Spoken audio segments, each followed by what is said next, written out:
Inquiring minds want to know. I want to know. Good afternoon, everybody. Welcome to Inquiring Minds with MovingBucksmont.com. I'm your moderator, Jeff Slick, with the Mark McGuire team. And with us today are ultra awesome agent extraordinaire, John Trigg.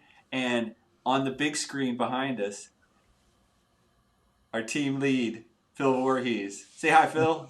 Guys, how you doing? All right. John, welcome aboard here, man. Good morning. Episode 2. Yeah. All right. So, you know, the format is we're taking questions from the public. So we're going to get our first question. Pull it up here. This comes from Tracy in Souderton. And I'm going to lead in with John. Start with John on this one. Right. So, John, how many houses do you think we will need to see before I find the one I like? Ooh, that's a good question. Okay. So, yeah, this is a little bit loaded. How many houses do you need to see? You need to see, technically, the simple answer is as many as it possibly takes. The more complex, realistic answer is seeing houses isn't about just finding the right house. It's not about necessarily all going down the positive track. You also have to go down the negative. You have to see places maybe you don't like, or that communities or neighborhoods that you think are kind of on the fringe for you. So maybe there's things that you like in an area, access to parks or access to recreation, stores, shopping, schools, libraries, whatever it is. But you should go out and see things across the board. With a lot of my clients, what I usually tell them is the first 5 to 7 houses, I don't expect you to like any of them. If you like some of them, awesome, right? But I expect nothing other than, I really don't like that, I really don't like that, because it helps us to narrow down our searches, right? So it makes it easier. One of the things that we have such a hard time with is when we pick out a bunch of beautiful houses, nice houses, finished houses, remodeled, renovated, whatever, we go in and it's like, oh, I love this, I love this, I love this, but it's too much money. Money becomes a factor. Yeah. I don't want people thinking about money necessarily. That's the last thing. I want them thinking about life. What's the future? What's my growth? What's the next 3 years, 5 years, 7 years, 10 years going to look like? Am I going to be here for a long time? Can I be here a long time? Is this a house to grow into, or am I reducing? Depending on the client, not everybody's looking for a growth house. Somebody who's maybe getting towards the end of their career, maybe they're looking for something they can settle back into. So it's important that we look at everything. So how many houses?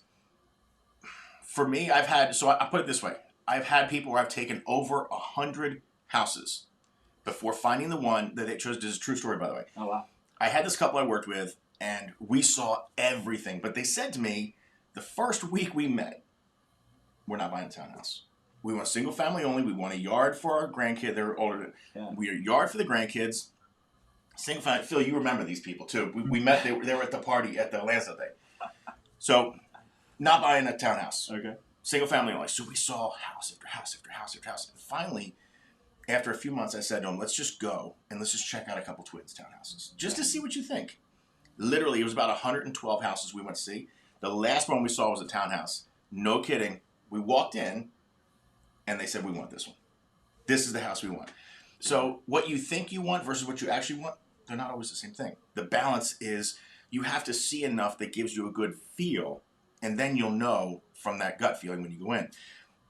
But it's a great question. It actually is a good segue, Phil. So for you, when you're working with people, the question that I get a lot is, do I have to be pre-approved before I call you or before I work with you? So what's your take on that? Should somebody get their pre-approval, get the lender, do all their back-end work, talk to the bank, or should they just reach out and call?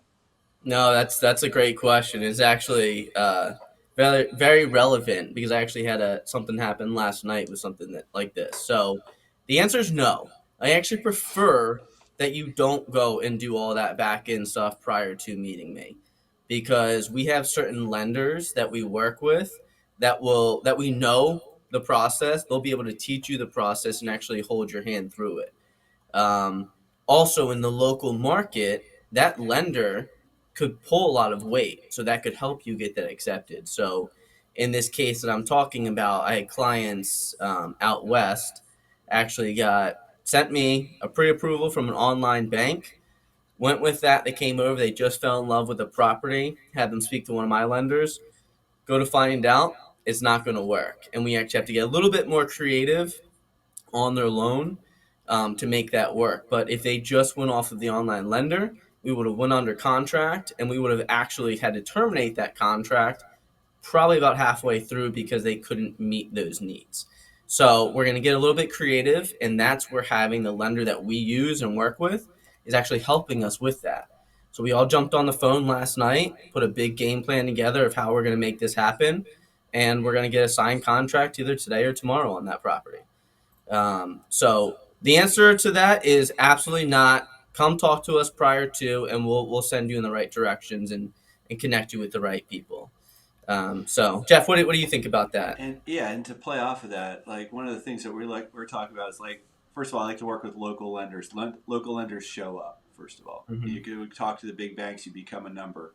I've had times where I had to literally fax paperwork to a bank to get permission to talk to the lender, and then they go, "Oh, we're not available on weekends." Well, when are we showing houses 9 times out of 10 on the weekends? And I need Yeah. to write a deal fast. And if I can't get you, that I'm kind of SOL at the end of the day, and I'm being blunt about that.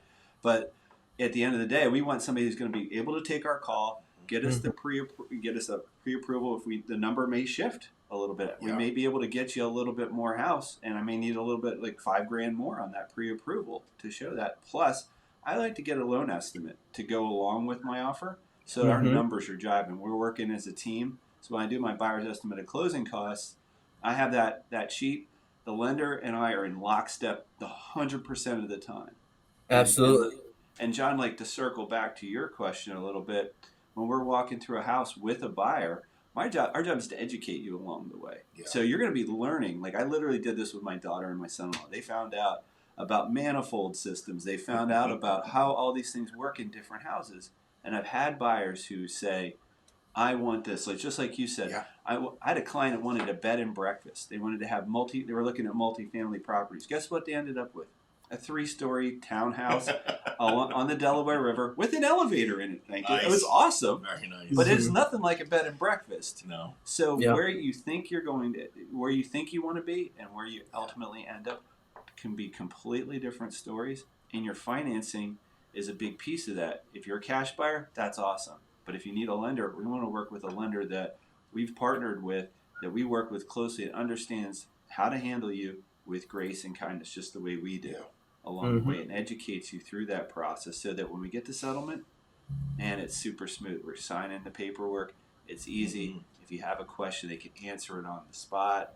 Oh my gosh, there's nothing better than having that lender there with you to shake your hand and become part of the family with you. So. I think a lot of people underestimate the value of having your lender on site. So there's a statistic that came out a couple days ago in the Wall Street Journal.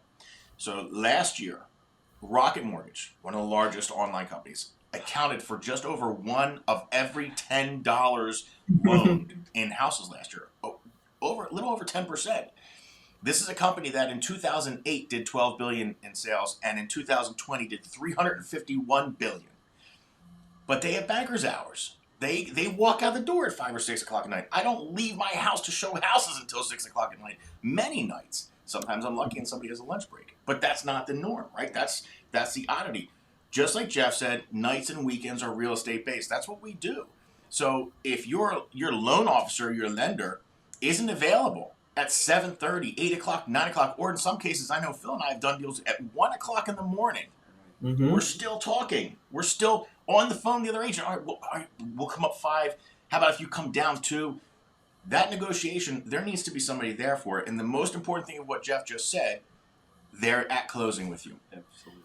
So many deals, especially now as we're seeing this craziness with financing, so many deals at the end zone, when it should be simple and smooth, get messed up. I've had 2 of my last 4, literally half of the last 4, only 4 deals, but still, 2 of those 4 at closing almost fell apart. And if it hadn't been for the local lender that was able to immediately jump on the situation, solve the problem, those people wouldn't have closed on their houses. So it's vital to have that. Absolutely. Totally agree with you guys. We're negotiating deals at all points. One more thing in real quick. Go ahead, Phil. Go ahead. I interrupted you. With that last point, because we do work with a lot of out-of-state buyers.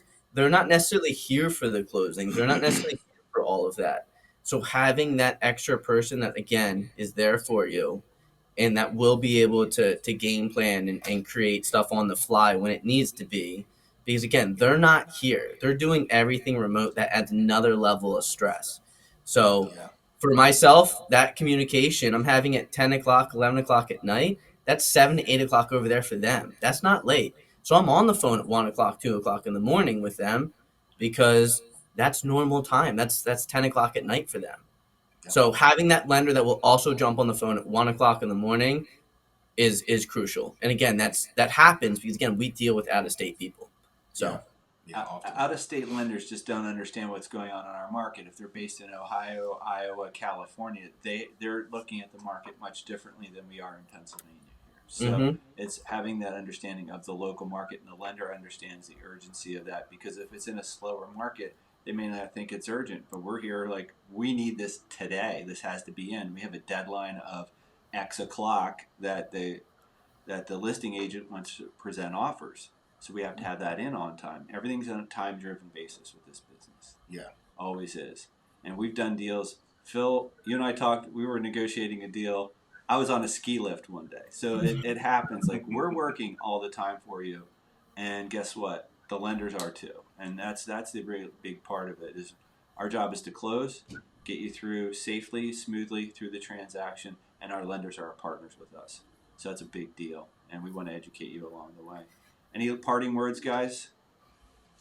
No, I'm looking forward to next week. I know after the first video came out, we've had a few more questions come in. So, and I've seen. I actually saw one. I'm not going to say it today. You guys are going to have to wait till next week. Okay. But there was a great, could be funny, but also could be just mind blowing. But a great question came in. So I'm really looking forward to next week. So you got to make sure you check out next week's video, because it's going to be. The question was brilliant, and it's something that we don't typically answer. All right. Because usually what we're doing is we're educating with these videos. We're talking about things that people have curiosities about. But this particular question had nothing to do with their process of buying, selling, or investing. And it was based about us. And I'm going to leave it there. So you got to check back. Teaser alert. All right. Phil? One last thing. If you get enough people that like this or comment, John Trigg is going to dress up on the next video. Ooh. All right. I like it. Let's go. This was done on the fly. Boom, mic drop. Let's throw it down. Well, thanks, Phil. Thanks, John, for your time today. Absolutely. It's been a great day today at movingbucksmont.com. And remember, when you have questions, you got to ask Inquiring Minds, the team here at movingbucksmont.com. We'll see you next week. Stay tuned guys. for the next episode. Bye-bye. See you. Bye. For people with inquiring minds. Like me.